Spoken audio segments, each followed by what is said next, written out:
Muchas gracias, Elías, y para mí es un placer presentarlo a Nelson Castro. Incluso la presentación es casi que comienzo por el final, porque Nelson Castro es un médico y periodista que ha recibido a lo largo de su carrera 18 Martín Fierro, 15 medallas del New York Festivals, que es el festival de radio y televisión a nivel internacional más importante del mundo, 2 Conex de platino y un premio Rey de España. Además, Nelson ha escrito diversos libros de mucho éxito como Secretos de Estado, Enfermos del Poder, Los secretos de los últimos días de Perón, y esto es una primicia. En estos días Nelson va a lanzar su último libro que se llama La salud de los papas. Su carrera todos la conocemos. Quiero decirles también que cubrió para el World Press Institute el Iran Gates, algunos de los acontecimientos internacionales más importantes del mundo, la Guerra del Golfo para The Voice of America, creó uno de los clásicos del periodismo televisivo, político, que es El Juego Limpio. Hoy tiene un programa muy importante en TN, que es El Corresponsal, es columnista del diario Perfil, y además está en Radio Rivadavia. Nelson, realmente es un placer presentarte. Te dejo en contacto con nuestros socios. Hola Clara, muy buen día a todos. Yo les agradezco enormemente la invitación y sepan que para mí es un honor compartir esta mañana con todos ustedes. Siempre tengo una valoración enorme de lo que representa el Rotary como actitud hacia el prójimo y de compromiso ciudadano, de enorme importancia en todos los países y mucho más en la República Argentina, en donde la necesidad de construcción de ciudadanía es un desafío que enfrentamos día a día. Así que con el enorme gusto de estar con todos ustedes aquí y valorando la generosidad de la invitación, quiero compartir algunos pensamientos a propósito de lo que es este momento tan particular que estamos viviendo en la Argentina. Y yo quisiera dividirlo en 3 aspectos, fundamentalmente, para hacer un análisis de esta realidad compleja que nos toca, porque sin duda el tema de la pandemia marca un cambio no solamente en nuestras vidas como ciudadanos, como personas todos los días, sino un cambio para las sociedades, para el mundo y, por supuesto, para la Argentina. Y quiero hacer una crónica de lo que ha venido sucediendo aquí en el contexto de la realidad política compleja que tiene la República Argentina y de la realidad socioeconómica también compleja que tiene nuestro país, porque sin duda que estos 2 elementos hacen del momento un momento particularmente difícil e incierto en cuanto a lo que es el manejo del presente y la construcción del futuro. Claramente ha habido por parte del gobierno 2 momentos en relación al manejo de la pandemia. Un momento negacionista y después un momento afortunado de aceptación de la realidad. El momento negacionista ocurrió hasta el 11 de marzo. Durante aproximadamente 15 días, nosotros lo tuvimos al gobierno, tanto al presidente de la República como también al ministro de Salud Pública de la Nación, negando la presencia, la inminencia de la llegada del coronavirus. Si ustedes recuerdan, en ese momento el foco de atención era el del dengue, que por supuesto así corresponde que sea, porque efectivamente es un problema permanente, endémico que tiene la Argentina. Pero en medio de esta endemia que para la Argentina resulta el dengue, es interesante recordar, a manera de constatación de los hechos, cómo el gobierno durante 15 días minimizó, negó la existencia del coronavirus como tal y casi le atribuyó una característica elitista en cuanto a que este era un problema de determinados grupos sociales de la Argentina. Si ustedes recuerdan, hubo una desafortunada expresión del ministro de Salud de la provincia de Santa Fe, Marcelo Saín, que dijo que este era un mal de personas conchetas, para utilizar ese término tan desagradable y además de modelo. Pero esto marca lo que era la concepción del gobierno.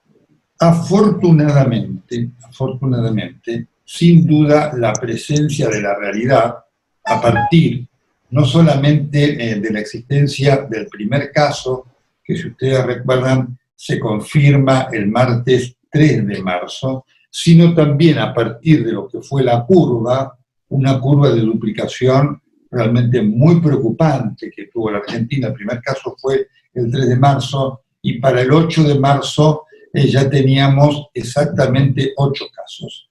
Así que había cumplido con la duplicación 1, 2, 4, 8. El gobierno entendió que aquí había un riesgo importante y a partir de la cadena nacional del presidente de la República, el coronavirus se instaló como un tema prioritario. Desde ese punto de vista, en ese momento, el gobierno produjo un acierto. Y está claro que en la comparación, sobre todo con Brasil, en donde ha habido esta desgraciada actitud del presidente Bolsonaro de negar la importancia del coronavirus, obviamente la Argentina tomó un cauce adecuado que hoy nos permite observar una realidad, una situación no dominada, porque la situación no está dominada en cuanto a lo incierto de la evolución del coronavirus, pero sí con márgenes de maniobrabilidad. ¿Qué quiero decir con esto? Que efectivamente los recursos de los cuales dispone hoy el país son suficientes en principio hasta ahora para manejar la evolución de la pandemia. En el manejo de la pandemia ha habido además 2 etapas.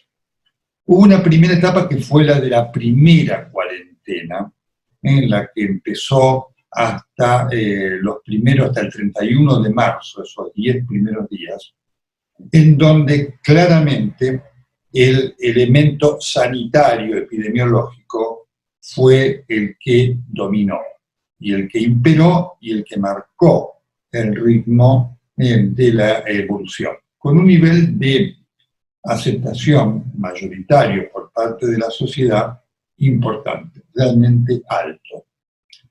A partir de allí, como ha ocurrido en todo el mundo y como era lógico, a esa realidad meramente sanitaria se le agregó la dificultad de la realidad socioeconómica. Y allí entramos en otro terreno, con realidades muy contrastantes, dentro del país y dentro de cada uno de los distritos y dentro de los niveles sociales. Porque por supuesto una cosa es la cuarentena para aquel que puede tener un trabajo que continúa en algunas de las actividades que continúan, o tiene un resguardo económico suficiente que le permite enfrentar el parate del momento, y otra cosa es para aquel empresario pyme, para el trabajador que no sabe si su actividad continúa, y obviamente en el contexto de un país con 35 o 40% de pobreza, para toda la gente que lamentablemente puebla ese submundo enorme de la informalidad. Y allí la realidad viene siendo otra en forma creciente, porque claramente allí el cumplimiento de la cuarentena va relajándose, va haciéndose más fallido día tras día. Y ese es el problema que obviamente estamos enfrentando, junto con el elemento que constituye y que le da al complejo Ciudad de Buenos Aires conurbano una dimensión epidemiológica mucho mayor, cosa que no puede sorprender, vista la densidad de población, la interconexión que hay socioeconómica entre los 2 distritos y, por supuesto, la existencia de los lugares marginales que hoy están representando la fuente de aumento de la mayor cantidad de casos. En este contexto, obviamente, se instala la actitud del gobierno. Claramente hay un elemento político, todas estas cosas tienen consecuencias políticas como la están teniendo en todo el mundo. Hasta aquí, desde el comienzo de la cuarentena, y esto lo muestran las encuestas claramente todas, el gobierno de Alberto Fernández consolidó su figura. Por supuesto que estos son fenómenos absolutamente dinámicos, pero uno podría decir que entre el 11 de marzo y este momento, la figura presidencial de Alberto Fernández, que tenía grises, se consolidó. No sabemos cuán extensa será esta consolidación, quiero marcarlo, ¿no? Porque estos son todos fenómenos dinámicos. No es la primera vez que una consolidación, un nivel de popularidad enorme de un presidente se desvanece una vez que pasa la emergencia. George Bush en los Estados Unidos, padre, tuvo una enorme popularidad durante la Guerra del Golfo, al año siguiente perdió la elección con Bill Clinton. Entonces, esto lo quiero marcar, porque obviamente estamos en una situación de un gobierno bicéfalo. El Frente de Todos constituye una bicefalía, con dos andariveles bien claros.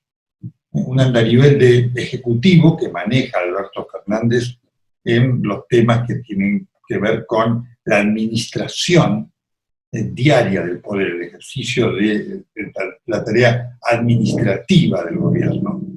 Y después, desde el punto de vista político, tenemos claramente una injerencia muy fuerte de Cristina Fernández de Kirchner, una injerencia silenciosa desde el punto de vista de su presencia en la superficie pública, pero muy activa en la trastienda del gobierno. Entonces, claramente, esta consolidación de la figura del presidente desde el punto de vista de la consideración popular prima facie, habrá que ver qué consecuencias tiene en la actitud que vaya a tener el presidente de la República después de la pandemia. Pero fíjense ustedes, hay un detalle que marca claramente esto que les estoy expresando, porque obviamente esto que vemos nosotros lo ve el gobierno, las mismas encuestas que tenemos nosotros y otras, el gobierno las maneja. Por eso ocurre esto en que se ha denominado el enamoramiento de la pandemia, que por supuesto el presidente niega, pero que en los hechos ocurre. Y por eso el presidente además se molesta, como ustedes vieron el otro día en la conferencia de prensa, cuando se le pregunta sobre las colateralidades de la pandemia, es decir, sobre todo los temas socioeconómicos, lo que está pasando con la pobreza, la falta de trabajo, las dificultades para los planes de ayuda, las dificultades inclusive con la vacuna, las demandas alimentarias que tienen hoy las organizaciones sociales que están protestando en la calle. Claramente este costado socioeconómico del gobierno lo complica y es un tema que lo va a complicar a medida que vaya pasando el tiempo, porque por supuesto, cuando se termine de salir del núcleo esencial de lo que es la consideración de la pandemia desde un punto de vista solamente epidemiológico, ¿no es cierto?, y aparezca crecientemente lo socioeconómico, va a aparecer, como se está mostrando, la falta de un plan adecuado que tiene el gobierno y obviamente las dificultades que tiene para implementar una ayuda sustentable, adecuada en el contexto de la catastrófica situación de las arcas públicas. Está claro que vamos a vivir una situación de cuarentena prolongada, porque así debe ser desde el punto de vista epidemiológico. Es decir, todos estos pasos que estamos viendo, estas fases, cuarentena administrada, cuarentena fase 4, nueva normalidad, todo tiene este sustrato de lo que es el concepto de cuarentena, que va a estar presente, como lo está presente en el mundo, durante muchos meses, porque la solución al coronavirus no parece que esté al alcance de la mano rápidamente. En este marco, obviamente, van a aparecer las dificultades económicas producto de la imposibilidad de llegar a una normalidad total y absoluta. Esto lo tenemos que tener en cuenta en el contexto de lo que vayan a ser las variantes socioeconómicas de la Argentina, que van a ser complicadas en los próximos meses. Y esto, por supuesto, no es ningún ejercicio de genialidad, sino que es producto del análisis de los datos. Hay un elemento muy inquietante que tiene que ver con el futuro de las pymes. Muchas pymes van a quebrar. La evaluación es que 1/3 de las pymes no van a poder abrir una vez que tengamos una flexibilización más ampliada. Y esto, obviamente, significa un ahondamiento de la crisis social porque representa más gente sin trabajo y más pobreza. Obviamente, en este mundo de contrastes y de claroscuros que genera la pandemia desde el punto de vista económico, paradojalmente al gobierno se le abre una oportunidad de una renegociación que pudiera ser exitosa del tema de la deuda. Y esto es producto de 3 elementos. Primero, obviamente, la pandemia ha producido un parate a nivel mundial económico enorme. Entonces, ustedes habrán visto que en este primer tramo de negociación con los acreedores privados, si bien hubo una oferta escasa de aceptación el viernes pasado, no se cerró la puerta. Y el gobierno tuvo ayer un apoyo muy importante de la directora del Fondo Monetario Internacional. Esto, que políticamente es de peso, realmente es producto de la crisis. Y también por parte de los acreedores de un aprendizaje del pasado. Es decir, a la luz de lo que fue el default del 2001, muchos experimentaron la triste realidad de no haber podido cobrar nunca más. El fondo cobró, pero los acreedores privados nunca más, y tuvieron que vender a los fondos buitres, que después, como pudieron esperar, cobraron, pero 15 años después. Los tenedores primarios perdieron. Entonces hay una actitud por parte de muchos de estos fondos de no querer repetir la historia. Y decir, si nos quedamos con nada, en lo que compramos por 100 lo vamos a tener que vender a 20 a los fondos buitres. A lo mejor arreglamos por 60 con el gobierno y algo tenemos. Eso le da al gobierno una chance importante que hay que marcarla. Es decir, esos 3 elementos: el apoyo del Fondo Monetario Internacional, la experiencia del default anterior, que fue muy malo para los acreedores privados, y obviamente el interés de los acreedores privados de querer cobrar algo que va a ser mayor por parte o a través de lo que negocien con el gobierno de lo que hagan con los fondos públicos. Así que eso, paradojalmente, puede darle al gobierno una chance. El tema, sin duda, obviamente en este contexto pendiente, es qué va a pasar con la llegada de inversiones. Ese es un verdadero problema que tiene la Argentina como tal. Y me quiero detener 2 minutos en esto, porque esto es un aprendizaje que debería tener toda la dirigencia política. El fracaso del gobierno anterior, un gobierno promercado, más allá de sus errores groseros técnicos, tuvo que ver con una inadecuada interpretación de lo que el país hoy representa para el mundo. Y es curioso porque desde ese punto de vista el gobierno anterior cometió el mismo error que el kirchnerato, y este gobierno, digamos, si no lo entiende, irá por el mismo camino. ¿Cuál es el problema que enfrenta la Argentina? La Argentina enfrenta un problema de previsibilidad. Por lo tanto, si la Argentina no logra, las dirigencias políticas, acuerdos mínimos que aseguren, primero, la vigencia de la República, y segundo, insisto, cierta normativa de previsibilidad en cuanto a un norte claro, una avenida clara sobre la cual después uno puede manejar un poco sobre el lado izquierdo, un poco sobre el lado derecho, pero con un mismo rumbo, la Argentina no tiene futuro mejor posible. Gobierne quien gobernare. No importa ya el signo ideológico. Y este es un mensaje muy claro que surge de la historia de estos 20 años del siglo XXI, de la Argentina. Y esto es algo que la dirigencia política no termina de ver. Cuando tenemos la oportunidad de hablar con inversores extranjeros, muchos de ustedes lo hacen, surge claro esto. Nadie, sobre todo después de lo que fue el final de la década de los 90, que fue una oportunidad perdida, porque allí hubo un rumbo adecuado, mal implementado por la corrupción y demás, y además, digamos, sin contrabalances. Obviamente muchos dijeron, a la Argentina no vamos más, un país que cambia 180 grados cada 4 años, 8 años y demás, no tiene futuro. Y este es el problema clave que tiene la Argentina. La Argentina tiene un problema de previsibilidad que la aleja de cualquier posibilidad de inversión de desarrollo. Entonces, si esto no cambia, la Argentina dependerá exclusivamente del campo y perderá la oportunidad de vaca muerta, como sigue así las cosas, ¿no es cierto? Así que este es un punto clave.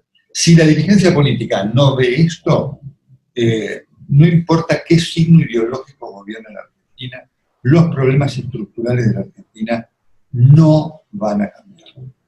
Y por supuesto que para que esto cambie, para que haya además previsibilidad, yo les decía, la Argentina necesita república, está fundamentalmente el tema de la corrupción como base núcleo de los obstáculos que tiene la Argentina como elemento atractivo.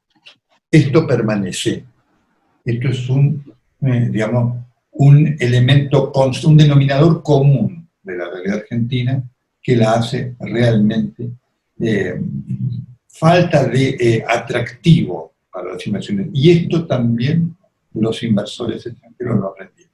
Y hay una realidad muy clara. Si la Argentina no tiene este aporte de inversores extranjeros, no tiene posibilidad de desarrollo, porque el volumen argentino hoy no da para generar el nivel de inversión, de expansión y demás que la Argentina necesita para atacar el 30%, 35% de pobreza. Y 3 cosas más quiero decir ya para terminar y poder ir a las preguntas de ustedes en relación a este desafío, que es el desafío profundo de la Argentina. Porque obviamente en la medida que haya previsibilidad y haya este concepto republicano, va a estar esta idea del largo plazo como elemento constante. Porque combatir la pobreza representa hoy para la Argentina un enorme desafío. No es solamente generarle un ingreso un poco mayor, o lo mayor posible, lo mejor posible, a gente que está por abajo de ese índice. Es decir, hoy, como tenemos una pobreza estructural y no circunstancial, porque puede ser la pobreza, bueno, 10 personas se quedaron sin trabajo, ganaban 100, no ganan nada, uno hace, digamos, pone la curva económica y dice, bueno, para ser pobre necesita tener un ingreso de 15.000 pesos, gana menos de eso, es pobre.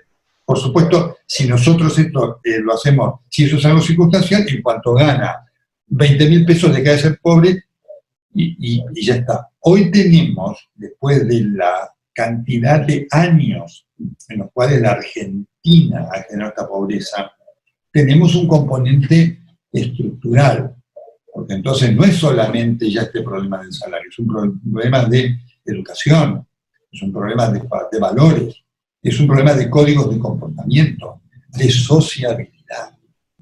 Así que esta situación de pobreza sostenida de la Argentina, que como pocos países del mundo se muestra como un país involutivo, y esto sí es digamos, un cargo brutal que hay que hacerle a la dirigencia política de la Argentina y a las dirigencias en general, pero empezando por la política, porque es la que tiene la principal responsabilidad. La situación de involución de la Argentina tiene como base esta incapacidad de la dirigencia política argentina de no entender el mundo y de no entender su rol hacia el futuro. Y esta imposibilidad que ha tenido, esta incapacidad que ha tenido de darle a la Argentina previsibilidad, ha hecho de la Argentina un país involutivo. Cuando se tiene este nivel de involución y este nivel de pobreza ya, no solamente económica, sino sociocultural, hay un problema de integración social y hay un problema, como consecuencia de esa falta de integración social, de posibilidad de proyección.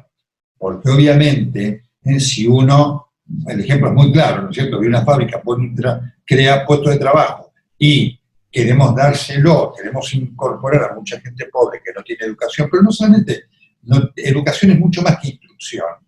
Porque la instrucción se la puede dar, uno puede decir, bueno, mire, si usted no sabe manejar la computadora, le vamos a enseñar. Pero si no tiene educación, significa que no tiene valores, no tiene códigos en cuanto a lo que representa la vida en sociedad. Y este es el problema clave que hoy tiene la Argentina como desafío. Y esto es lo que las dirigencias políticas argentinas no entienden, porque el manejo de la pobreza que se hace es un manejo solamente coyuntural, es decir, atender las necesidades del hoy, que por supuesto es muy importante, pero sin una capacidad de proyección de lo que representa sacar a la gente de ese componente socioeconómico, sociocultural de la pobreza. Por eso digo, y para terminar, este es el desafío que tiene la Argentina. En ese contexto, esta es la responsabilidad que tiene el gobierno. Y por supuesto, los elementos que vemos, los comportamientos del gobierno que vemos, no son muy auspiciosos. Porque efectivamente en este gobierno bicéfalo hay un objetivo primordial por parte del kirchnerismo, que es lograr la impunidad. Y obviamente cuando en un gobierno hay la mitad de ese gobierno, ni más ni menos, está encargado de eso, usted no tiene posibilidad de generar, ni primero, el componente republicano que se necesita para hacer del país un país más decente, porque cuando las instituciones funcionan bien, la posibilidad de combatir la corrupción aumenta, ni tampoco con esta influencia del kirchnerismo tenemos la posibilidad de esta búsqueda de acuerdo de la cual estoy hablando como elemento de despegue de la Argentina. Así que este es el presente de la Argentina, estos son los desafíos, esta es la realidad, esta es la que yo creo es la radiografía a través de los hechos políticos que tiene en este presente el gobierno del presidente Alberto Fernández. Y estos son los desafíos y las incógnitas que la Argentina tiene, no solamente para los ciudadanos, para nosotros, sino también para el mundo. Bueno, quería compartir estos pensamientos con todos ustedes y si hay alguna pregunta que les resulte de interés, encantado de poder contestarla. Nelson, muchísimas gracias. Yo tengo algunas preguntas y aquellos que nos quieran hacer llegar esas preguntas, está la opción chat para que ustedes me las hagan llegar y yo se la traslado al doctor Nelson Castro. Nelson, has mencionado la necesidad de que la Argentina sea previsible y sea una república. Ahora, al mismo tiempo, en las últimas horas, hay dos decisiones a nivel nacional que daría la sensación que producen un gran signo de interrogación. Primero, el anuncio del presidente de la necesidad de una nueva reforma judicial y de alguna manera cambiar la composición de la Corte. Y por otro lado, los poderes que se le ha dado al jefe de gabinete, Cafiero, que es de alguna manera anula la posibilidad de tener un presupuesto, que es una ley fundamental de la nación. ¿Cómo crees que influye estas dos decisiones en lo que vos señalás como la necesidad de ser previsibles y republicanos? Bueno, efectivamente son dos decisiones, sobre todo la de Cafiero, que va contra este concepto. Y este es un verdadero problema que tenemos en la Argentina, ¿no? Esta atribución y esta idea de que el Poder Ejecutivo gobierna como quiere. Este es un verdadero problema y absolutamente contradice después lo que Alberto Fernández ha expresado en su campaña cuando dijo, vamos a volver para ser mejores. Esto es más de lo malo que tuvo el kirchnerato fundamentalmente, y tuvo también el gobierno de Biden. Así que desde ese punto de vista es una mala medida. El tema de la justicia merece un análisis pormenorizado, porque obviamente querer cambiar la Corte es una decisión mala, en el sentido de uno debe ver los objetivos y después los hechos. Que la justicia necesita ser reformada, y sobre todo el tema de la justicia federal necesita ser reformado, es indiscutible. Ahora, la mala justicia federal que tenemos es producto de la política. A los jueces los nombran los políticos. No los nombran ni Clara, ni yo, ni ninguno de los que estamos acá en esta mesa. Entonces, es una cosa realmente que forma parte de esta conducta muy particular, casi esquizoide del poder político. El poder político se queja de la justicia, pero ha sido el poder político el que creó esta justicia. ¿Por qué? Porque el que está en el poder busca crear una justicia afín. Y no se da cuenta que esa justicia le es afín cuando él está en el poder, y después le va a ser afín a todo el poder que esté en el futuro. Esto es lo que la dirigencia política con su miopía no entiende. Entonces, claro, cuando el presidente dice quiero modificar la Corte, eso es inquietante, porque el problema no es la Corte. La Corte ha tenido actitudes uno puede tener críticas o no en cuanto a las decisiones que hay, en cuanto a los fallos y demás, pero hemos tenido una Corte independiente de los poderes y aspiramos a que lo sea de este tamaño. El problema, entonces, cuando el presidente dice eso, ahí uno dice, no señor, ahí lo que está buscando no es una justicia mejor, sino es una justicia débil. La justicia federal hay que modificarla con acuerdos políticos. Y allí habrá que tener esta grandeza de decir, vamos a nombrar jueces independientes, que tengan capacidad de juzgar al poder en todo momento. Es decir, no cuando la persona A que estuvo en el poder dejó de serlo. No con procesos judiciales que duren 20 años. Cuando en el gobierno de Kirchner, Beris quiso hacer eso, Kirchner lo echó. Por lo tanto, yo tengo serias dudas cuando habla de reforma judicial, que el presidente de la República quiere impulsar esta reforma. Sin duda que Comodoro Pi, digamos, no en todos los casos, pero en muchos casos representa una vergüenza. Ahí estuvo Yarvide, ¿no es cierto? Ahí estuvieron jueces que respondieron a un objetivo por parte del poder de protegerse. Alberto Fernández dijo que iba a hacer algo diferente. Por los hechos que estamos viendo, Clara, lo veo al presidente de la República desandando los mismos caminos que desanduvieron otros. Y cuando esto lo quiso hacer Cristina Fernández de Kirchner, lo que quiso fue generarse impunidad. Por eso los pasos del presidente Niki. Nelson, has hablado de la necesidad de que la dirigencia política argentina entienda cómo funciona el mundo. En relación a esto, la pregunta es, ¿cuál es tu opinión sobre la política exterior del gobierno, que ha tenido algunos encontronazos, digamos así, con Chile, con Brasil, con el Uruguay y recientemente con Suecia, y con la presencia de un hombre como Marco Sominami, que no se sabe muy bien qué rol cumple hoy en el diseño de la política exterior de la Argentina? El manejo de la política exterior es malo, decididamente malo, porque además lo que observamos, Clara, es que vos vieron lo que pasa, ¿no? El presidente habla, critica a un país, viene la respuesta del país y el presidente busca disculparse, ¿no? Está, claro, esto ocurre cuando hay una falta de direccionamiento y de profesionalidad en el manejo de las cosas. Lo cortés no quita lo valiente. Vos podés tener lo firme en tal o cual posición y podés hacerlo con elegancia, con clase, con atención a las formas. Entonces, hay una política exterior errática, hay algunos nombramientos que son realmente malos, y por supuesto, como consecuencia de esa falta de política exterior, estamos viendo las cosas que estamos viendo, que son, digamos, falencias groseras, porque más cuando vos cometés errores burdos como estos, un error sutil, claro, lo puede cometer cualquiera.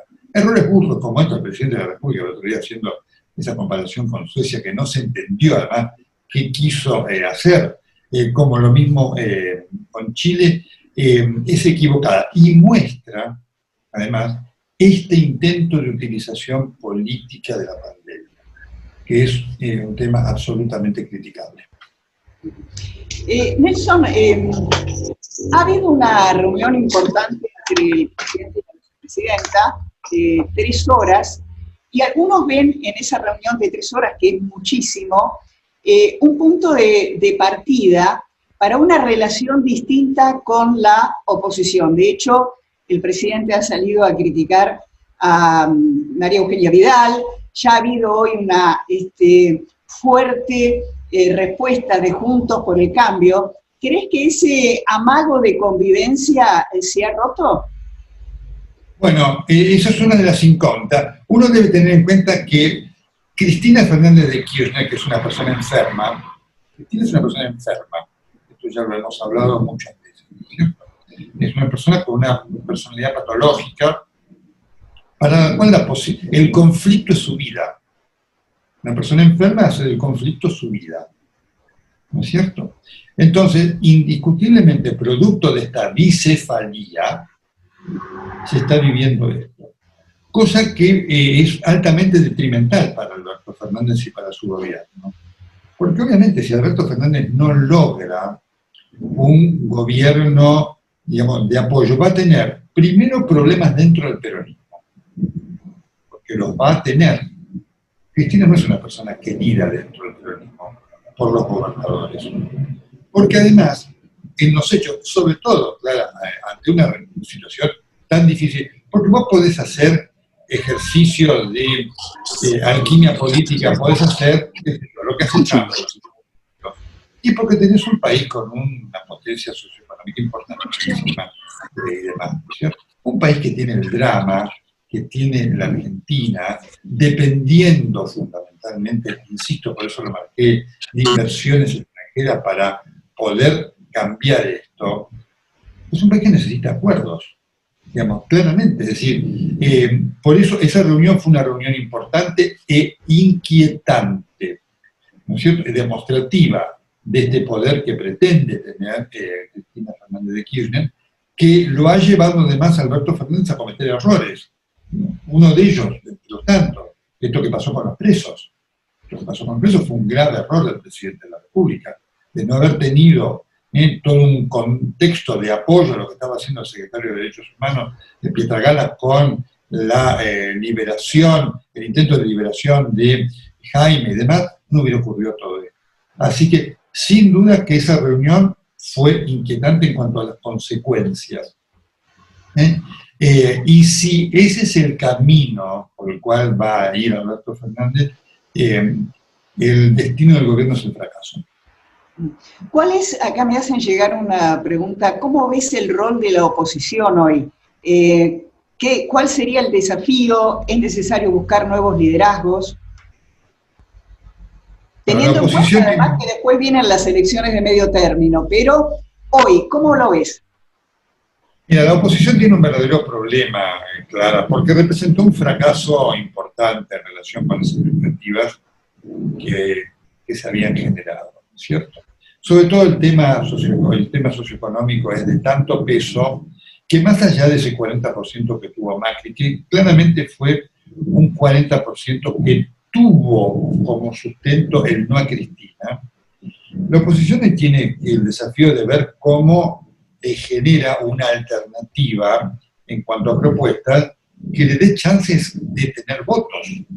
Obviamente lo que necesita, más allá de propuestas y demás, es decir, cuando vengan las elecciones y la gente diga, miren lo que dejó este gobierno, frente al impacto de la pobreza, toda una serie de otras cosas que tuvo el gobierno de Macri, sí, que fue un gobierno institucionalmente sin duda mejor al de Cristina, y demás, cuando no perfecto, digamos, que tuvo esta intención de integración en el mundo, pero claramente los errores garrafales de Macri de gestión, la ineptitud de muchos de sus funcionarios, y lo que dejó, claro, te das cuenta que para cualquier opositor va a ser muy fácil hacer campaña mostrando los números que dejó el gobierno Macri. Y esto es algo que la oposición todavía no entiende en cuanto al desafío que tiene, para, primero, mantener una fuerza crítica de poder que como oposición es de poder. Porque si en las próximas elecciones el oficialismo termina arrasando, ya sabemos lo que pasa. Entonces, lo veo poco consciente de esto, lo veo poco consistente, porque la oposición necesita generar nuevo liderazgo. Clara, si la oposición se queda con Macri, se va a quedar con más del pasado. La oposición necesita juntar voluntades. A Macri le pasa Macri es igual que Cristina desde ese punto de vista. Macri divide.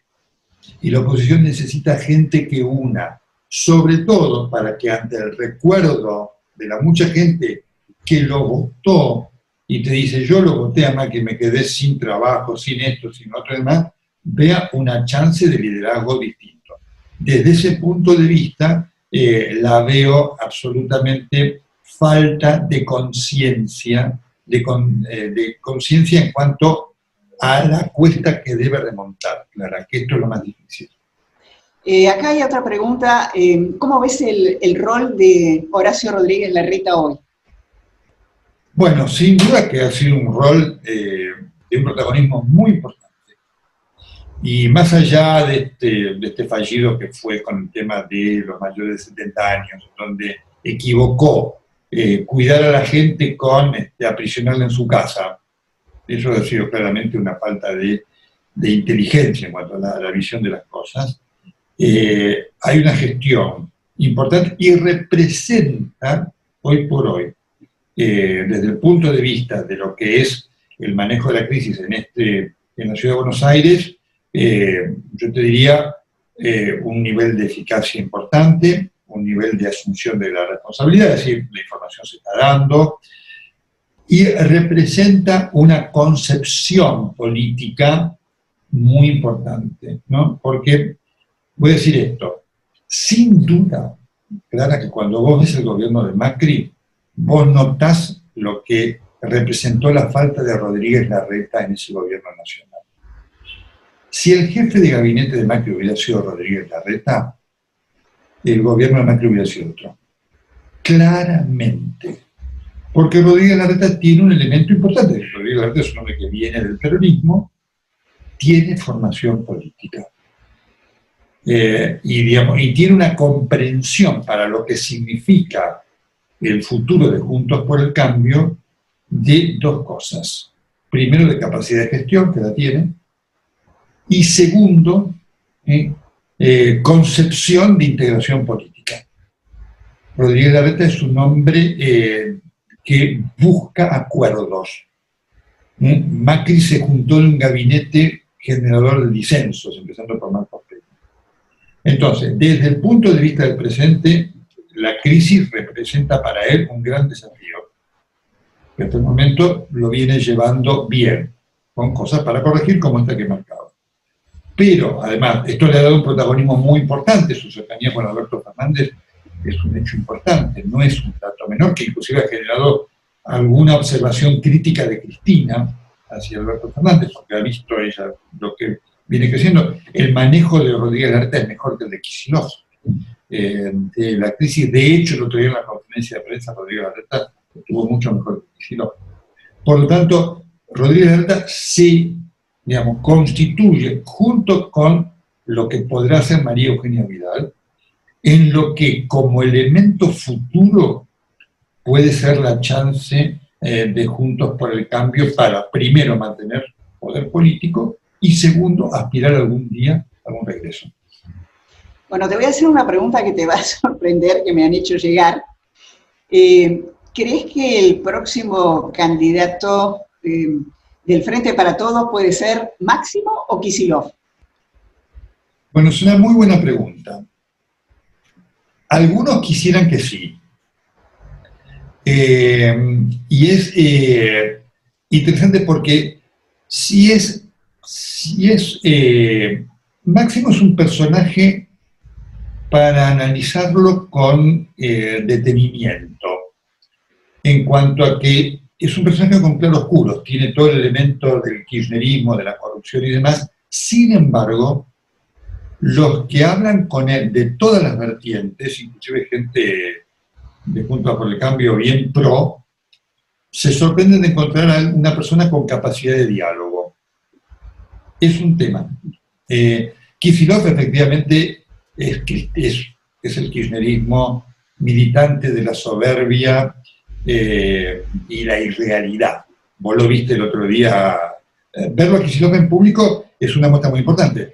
El otro día, cuando estaba en la conferencia de prensa, él empezó la conferencia de prensa haciendo proselitismo, ¿no? Hablando como si estuviera en una asamblea universitaria. Por lo tanto, Kicillof es un hombre que genera mucho rechazo dentro del peronismo en la provincia de Buenos Aires. Pero debo decir esto, Clara, y la realidad argentina enseña muchas cosas. La realidad argentina demuestra que todo es posible. La realidad argentina demuestra que todo es posible. Nadie hubiera pensado que Macri pudiera haber sido candidato a presidente ni presidente en el 2000, no en el 1995, en el 2007, en el 2010. Así que, y obviamente cuando vos ves esto te inquieta, porque son claramente, más allá de este aspecto que yo te digo de Máximo, representan cosas del pasado. Los dos representan cosas del pasado. El kirchnerato fracasó, como fracasó Macri. Los Kirchner fracasaron y Macri fracasaron. Si nosotros vamos a eso, es como si fuera Macri el año que viene el candidato. Digo, es un fracaso. Es decir, tenemos que aprender de esto en pos de aspirar a dejar de involucionar. Apelando a tu conocimiento de la política internacional, ¿qué liderazgos ves a nivel internacional que van a quedar en pie y cuáles van a caer? Muy pocos veo. Lamentablemente el panorama internacional es detrimental para la política, salvo Angela Merkel, que claramente, ¿no es cierto?, emerge como una líder política indiscutible. Hoy no lo hay. Lo que se vive en Estados Unidos es una catástrofe, ¿no es cierto? Porque Trump representa todo lo malo que nosotros criticamos a la dirigencia política. Uno lo ve a Trump y decía, parece uno de los nuestros, solamente protegido por lo que es el sistema de los Estados Unidos, que hace que este país casi, después de esta prueba de fuego, lo pueda gobernar cualquiera. ¿No es cierto? Hay un verdadero problema de las dirigencias políticas, Clara, en el mundo. Es un tema muy profundo. Miren lo de Boris Johnson en el Reino Unido, ¿no es cierto? Miren lo de Putin en Rusia. Es decir, la pandemia, Clara, ha exhibido la falta de liderazgos políticos importantes. Y por supuesto, la única que lo vio fue Merkel, que cuando lo vio dijo, tenemos que prestar atención a esto, y dijo, vamos a tener muchos casos, empecemos a trabajar en esto.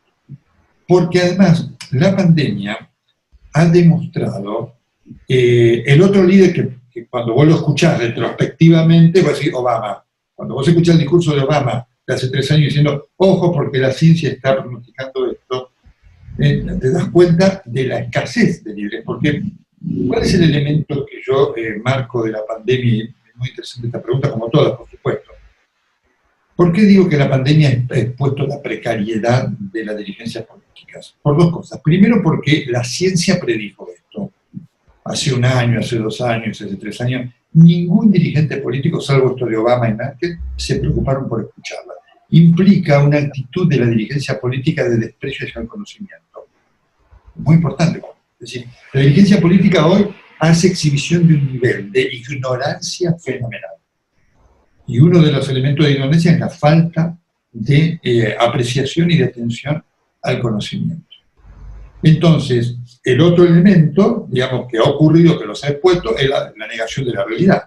Cuando vos ves Boris Johnson diciendo no va a llegar, y 15 días después teniendo que imponer las normas que tenemos que imponer, lo ves a Conte de Italia diciendo no va a llegar, y 15 días después teniendo la catástrofe que tuvo, lo ves a Pedro Sánchez en España, lo ves a Putin en Rusia, porque ahora se van sabiendo los números de Rusia, lo ves a Trump, claramente te encontrás con dirigencias políticas sin liderazgo, y este es un verdadero problema para el mundo. Nelson, te voy a hacer la última pregunta. Tengo varias, pero bueno, el tiempo no da para tantas preguntas. Me gustaría que nos contaras de qué se trata Los dos papas, que es tu libro que aparece ahora. Bueno, el libro de salud de los papas... No, está, bueno... El nombre de la película. El nombre de la película que además le dio mucho impulso. Bueno, es el primer libro que se va a encargar de... tiene dos características: contar las enfermedades de los papas desde León XIII, y tomamos León XIII porque es el primer papa del siglo XX, y recién a partir del siglo XX la medicina tuvo un nivel de evolución, de certidumbre. Todo lo que venía ocurriendo antes lo estuvimos estudiando en el siglo XIX, y era todo casi, con todo respeto, curanderismo, por lo cual no tenía sentido tener esos papas. Así que habla de las enfermedades de los papas de León XIII, abarca León XIII, Pío X, Benedicto XV, Pío XI, Pío XII, Juan XXIII, Pablo VI, Juan Pablo I, Juan Pablo II, Benedicto XVI y Francisco. Se van a sorprender por las cosas que tiene. Y tiene un elemento único, por primera vez tiene un reportaje a un papa hablando abiertamente de sus enfermedades, que fue el caso de Francisco. Así que estamos muy felices con eso, y sin duda que eso le va a dar una proyección internacional al libro que representa para nosotros una gran responsabilidad. ¿Claro? Nelson, muchísimas gracias en nombre del Rotary. Muchísimas gracias. Bueno, yo les agradezco a ustedes. Sepan que para mí es un gran honor poder participar de todo esto. Los felicito por lo que hacen, porque ustedes no solamente ayudan a la sociedad con estas cosas que estaba marcando el profesor Hurtado, sino que ustedes forman ciudadanía. Sépanlo, siéntanse orgullosos, porque la Argentina necesita desesperadamente construir ciudadanía para tener república. A las órdenes de ustedes. Gracias, Clara. Un beso grande y el cariño de siempre para vos. Gracias.